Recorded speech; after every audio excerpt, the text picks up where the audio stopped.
My next guest, five-time All-Pro linebacker, Panthers radio analyst, was doing the Chicago-Carolina game.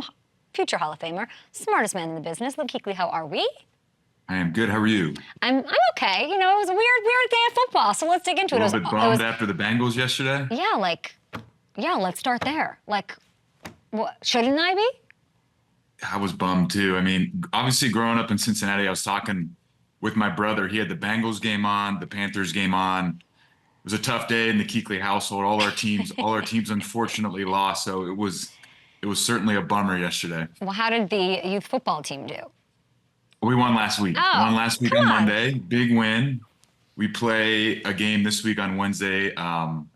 They've got a really good player, low zone read. We got our work cut out for us. So we got to do a little game planning before our big game Wednesday. So we got our work cut out for us. Yeah, maybe you should do the right Cincinnati thing and take your talents to the Cincinnati, because 1-4, they got Burrow on fire. He couldn't play better. I know he made a mistake, whatever. I want you to listen to Burrow after the loss about the team. We're not a championship level team right now. We're not. I like to think that, we'll come back and improve throughout the season to get to that point. But right now we are not, and we have to get better. Are the Bengals done? I don't think so. I think what he said was we are not a championship level team right now. And you watch them play, they've played well in spots this year. They just haven't been able to put a full game together. They've lost all their games by less than 6 points. And I'm still a proponent. If you have Joe Burrow in that offense and you can score points, especially with how the AFC looks right now, I still think they got a shot. Are they going to win the division?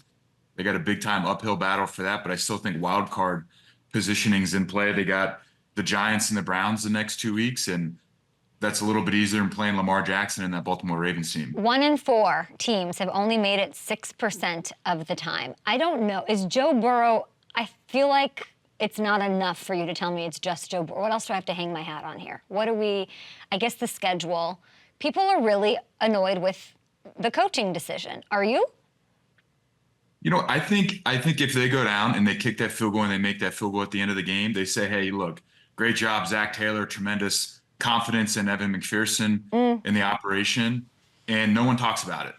But with the way it ended, the bobblehead snap and the missed field goal, and then the first play on defense, Derrick Henry goes down the field and they kick a field goal. I think, of course, you're going to look at it. It's always easy to say on Mondays, but Evan McPherson's a really good kicker. He's made these long kicks for a long time. And in the back of my mind, though, it's hard to say don't put the ball in your best player's hands and give him an opportunity. But for me, it's 53-yard field goal at this point in the NFL is almost automatic, and especially with Evan McPherson. So I don't hate it. It's just the operation of that play wasn't what it needed to be. If he makes it, I'm still annoyed. You're still annoyed? Yeah. If he makes it, you have Joe Burrow. What is more, I don't know that you get annoyed by anything. What bugs you a little more? The Bengals going conservative in overtime, running 3 times, settling for a 53-yard field goal attempt, or Houston, the Bills being aggressive from their own 3-yard line, 3 incompletions with 34 seconds left in the tie ball game, leading to a punt and then a game-winning field goal for the Texans. You know what? So now I'm going to say, hey, your best player for Buffalo is Josh Allen. Let's get down the field a little bit, see if we can hit a ball to the sideline, put it in his hands. And then it's kind of contrary to what I said with the Bengals of just, hey, run it and kick a field goal. So you know what? In that situation, do you just try to play for overtime if you're the Bills? I don't know. I mean, I think you talk to Sean McDermott, he's going to second guess it. Yes. But he's going to say, hey, I'm going to put the ball in my best player's hands and see if we can get out of the shadow of our end zone, because if you run the ball 3 times, it's a punt. They get the ball at the 50, and it's the same situation with more time on the clock. Luke, I want to scream, you're on your own 3. Are you like, come on. I know, but hey, Josh Allen's your best player. Give him a chance to go do something. What do you think? You still don't like it, do you? Well, you're the genius. I'm not going to question you. I'm just like, they were completing 30%. They were completing 30% of their passes. I know. It was a tough day. It was a tough day for them yesterday. And the last 2 weeks for them on the offensive side of the ball have been frustrating, to say the least. But they had their opportunities. Josh got hit a lot. Like you said, there was drop balls. And when you drop a ball, it's a drive killer. And you're showing some of these plays, just looking like people aren't on the same page. Yeah. Josh has some new receivers this year. We had some drop balls. It's just hard. It's hard to win in the NFL, but I still think the Bills are like the Bengals in a little bit of a sense of you've got the hardest position in football figured out, and that's quarterback. So with Josh, you always got a chance, and then with Joe, you always have a chance. But And I think yesterday you look at didn't. Like if you're saying they're alike, but like yesterday, if Josh was on fire, I'd be fine with what they did. But he was the antithesis to what Burrow was yesterday. Yeah, it's just I totally disagree with you. I hate. I know. I think if you run the ball 3 times and they call 3 timeouts, you get the ball back in the same spot on the field. So I think the goal if you're the Bills on that drive is to get 1 first down, make them use a couple of timeouts, and then punt and go play some good defense. So run at least once to move that ball off the goal line. Yeah, it's a good point. You know what? I'm starting to agree with I you more and gotcha. more as we go. Yes. I love it. What do we do to help Josh? Does Josh Allen need help? What should they be doing right now?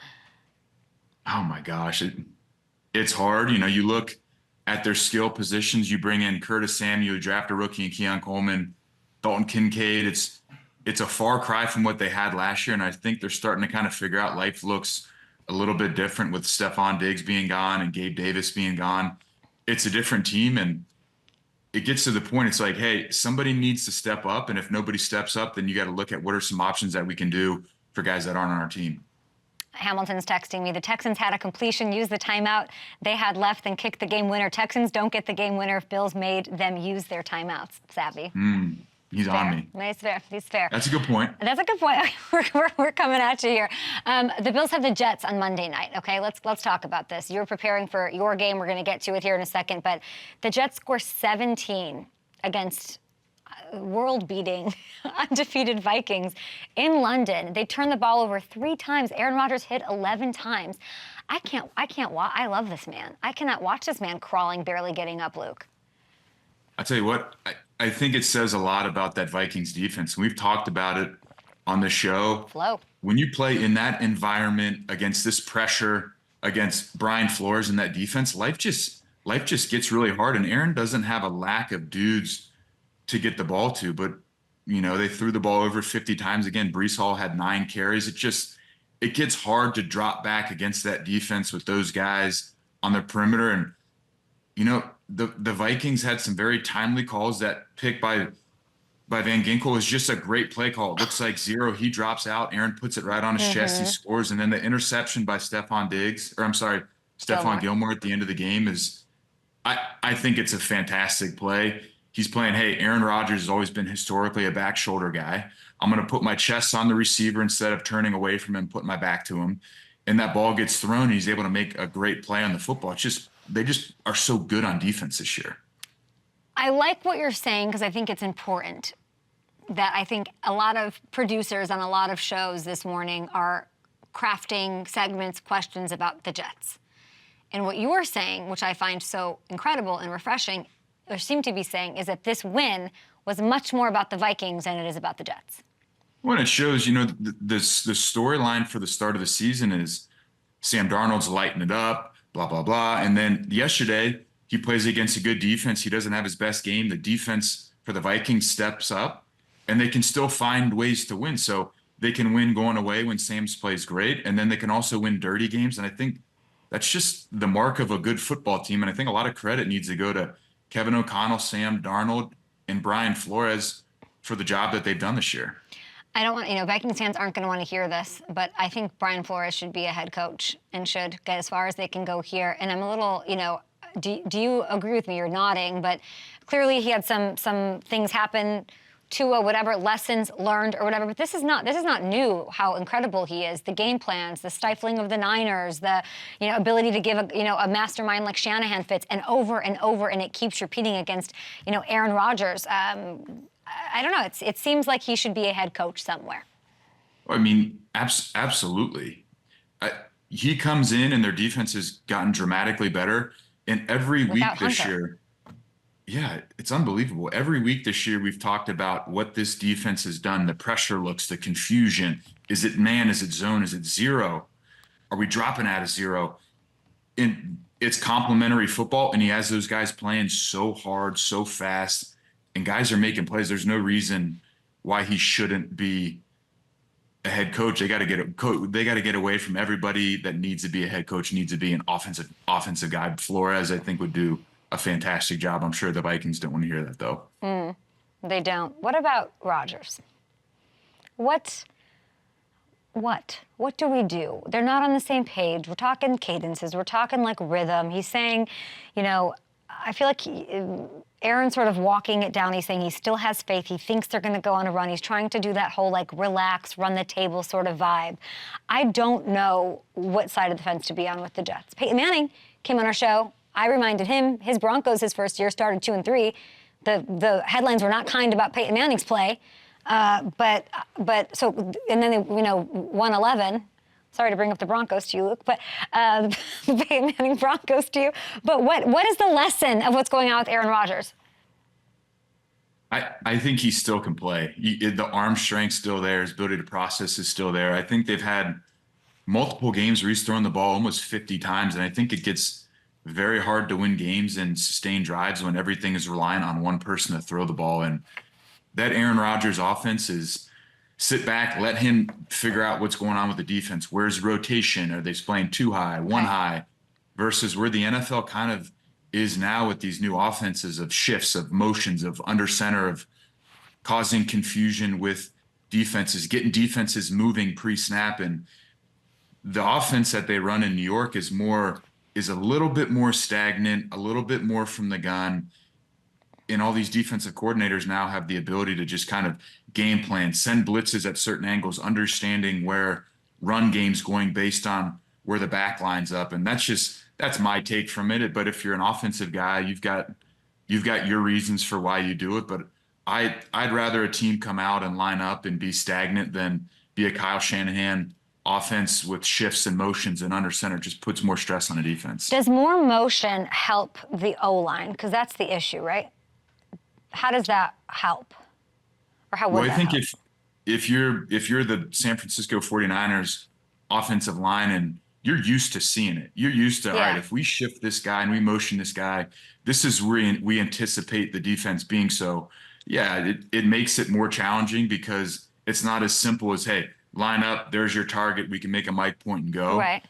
When there's shifts and motions, obviously guys on the defensive side of the ball are moving, but there's rules for your landmarks, your aiming points, and those landmarks and aiming points stay true regardless of where guys are. Their O-line has to get going so they can get their run game going, do all the things you're saying. So there's, and I love a cute storyline, Luke. I'm like, let's romance this up and let's get Devontae and let's get him to New York and reunite these guys. And then I watched the game yesterday and I go, is that, like, if you're Devontae watching that, if you're the Jets watching that, if you're Woody Johnson or Douglas watching that, like, is the creativity lacking? Is the O-line so bad that, like, here's the question.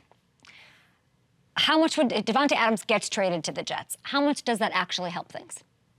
Well, I think it helps in the sense of, obviously he's a fantastic player and he's got good familiarity with Aaron, but you look at their roster, Garrett Wilson, Mike Williams, Alan Lazard, like Bryce Hall, they've got dudes on the offensive side of the ball that I think if you put those four guys on your team, you feel pretty good about it. So what do you think? I don't know. I think I'm trying to think, like, does Davante Adams take them to correcting this stuff? Or it's clearly not the issue. Like, is the play calling going to favor, I don't know, something more creative where, like, I feel like you'd be doing your thing that you did your whole career and calling out the plays if you were lining up against them. That's what I feel. Yeah, I think you bring one guy in. I think if you're relying on one guy to change your team, I think you're setting yourself up for failure. I mean, I think at the end of the day, it comes down. It's super simple. It's execution and not beating yourself and making plays when your number gets called. And I think, Devontae's a fantastic player. It obviously helped him, but I don't think one player is gonna make them throw the ball any less than they're throwing it right now, or fix stuff up front, or make them run the ball anymore. I think looking for one player to change your team is a dangerous thing. So it's Hackett, Luke. What's that? So it's Hackett. Yeah, go get it. You got to go. No, guys got to make plays. No, I said so it's Nathaniel Hackett. Oh, Hackett. I thought you said attack it. I'm like, yeah, of course. Attack it. I think that Aaron and Nathaniel Hackett have a great relationship, and I'm sure a lot of what they do. Which on the is offensive meaningful, side. as we know. For Aaron to have there's value in that. That's a premium. That's rare. Absolutely. And I think that those two guys probably have equal influence on the game plan and what gets called. I don't think and granted, I'm not up there, but I can't imagine it's a situation where Aaron comes in on Monday or Tuesday and Hackett's like, hey, here's the game plan. I think there's probably a lot that goes into it together with both those guys about what they both see. So again, he's so unique, Aaron is, that them throwing the ball 52 times with that guy, like sometimes as a defense, I want you to hand the ball off so I don't have to deal with Aaron throwing the ball, but they've struggled with that the last couple of weeks of just high volume throws and not getting enough out of the run game. Play design, play calling. Let's introduce a little thing called balance. Aaron, you love the woo-saw stuff. Like, let's get that going and see if they can turn around. Let's see if they get Devontae. I do think he'd be a huge boost. I'd love to see him in that locker room. Okay, we'll be back. All right, we're going to talk through the break because we have so much to get to. Cool. You were on call for Panthers-Bears. Caleb Williams, best game of his NFL career against your former team. What did you see that was the most impressive out of Caleb? I think how he settled into the game. I think we started the game as it felt a little bit herky-jerky. And then once you threw this pass to DJ, it's like he started to settle in. You saw him during the game making calls at the line of scrimmage, adjusting things, changing direction of the run game. Then his scrambling started to pick up. Not so much running, but just creating time in the pocket. He converted a couple third downs with his legs. So you saw a combination of, hey, college Caleb Williams, run around, throw it. And then you also saw what they've been talking about in his ability to be coached and get developed, change the play call, stay in the pocket, throw on time. The ball that he threw to DJ, that second touchdown pass, it was all timing. Single high man, I'm going to look the safety off. I'm going to come back to DJ. I'm going to make a great throw to him. DJ ran a great route. But it's that play right there is what an NFL quarterback does. Look front side, pull the safety, throw the ball to a spot where DJ is going to be. Like, that is what you want to see if you're Ryan Poles in that Chicago Bears front office. Like, we've got a guy that can do it. He showed everything you saw in college, from ability to scramble and run around, convert, throw the ball on the run. He had ability to make calls pre-snap, change formation, change plays. Yeah. And then he had the ability to sit in the pocket, look off a defender, throw a ball on time, and make a great accurate throw to DJ in the end zone. So it's frustrating that it happened against my team and the Panthers, but if you're the Bears, there's a lot that you like from that game. And are you seeing him evolve? Like week 2 against the Texans, from there to now, what is the biggest area of growth that you've seen? Confidence and feeling confident. I think it's so hard to judge. So much gets put on these young quarterbacks early in their career, and if they start out in the first 3 weeks, they're terrible, we're always looking, oh, this is why he's not good. He's a bust. He's not this. Did the Bears make the wrong decision? Jaden Daniels is playing great. Instead of just like, hey, let this guy get in there and get his feet wet. He didn't play a ton during the preseason. Give him a chance to just settle in and feel the speed and get used to DJ and Roma Dunze and Keenan Allen and Cole Kmet. Yeah. Getting coached up a little bit and reading stuff.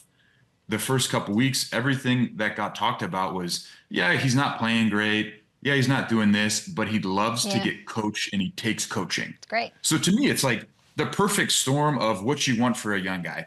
He's willing to learn, and then boom, a couple weeks later, you see progress. So it's one thing that, he wants to learn, he wants to do this, but then it doesn't translate. This past week and even last week too, it's translated to 2 really good games for him.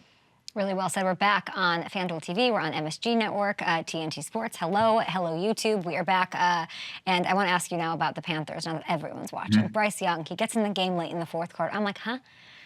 So Canales named Dalton the starter for next week already. But he said Bryce did a, quote, fantastic job playing with energy, extending plays, which is all fantastic. What does that mean? What does that say to you? Well, I think it starts before.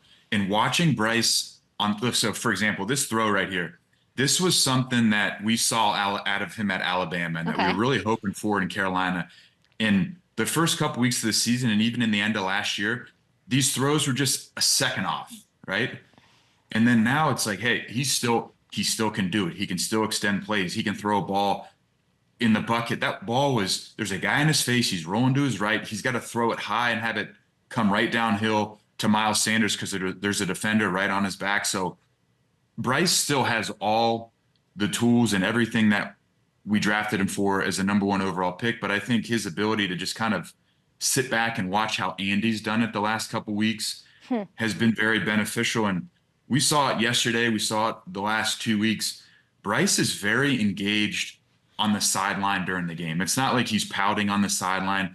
There were a couple plays last week against Cincinnati where something happened with Andy, or there was a penalty or the play clock. There was a play clock issue.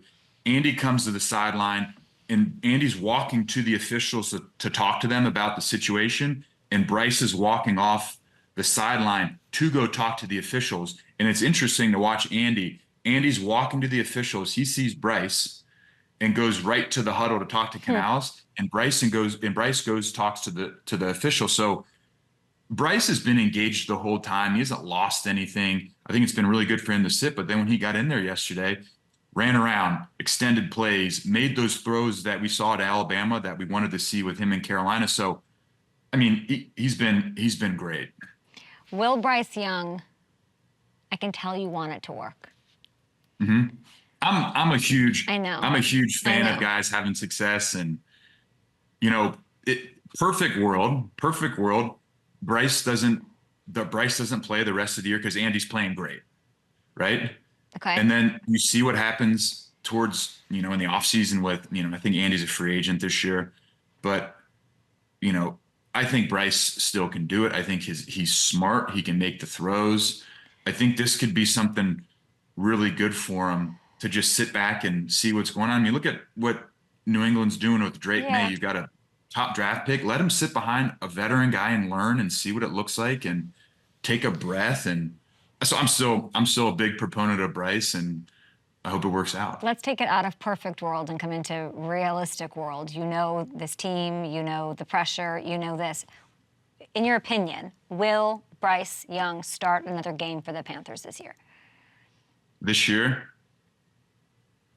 I think that if Andy's playing well, then no. I think if we continue to struggle, I don't think right now our offense is what's holding us back. We didn't play great yesterday. We just really struggled on defense, and we just got put behind the 8 ball. And we want to talk about running the football and being balanced, but when you go down multiple scores, it just gets very difficult to do that. So I think it's less about are we going to see Bryce again and more about can we find ways to get stops on defense. But are we going to see Bryce out there like mop-up duty, like at the end of the game, and then there's always talk about the offensive line and like not wanting to get Andy hurt? Like there's all this do you think we'll see Bryce Young on the field?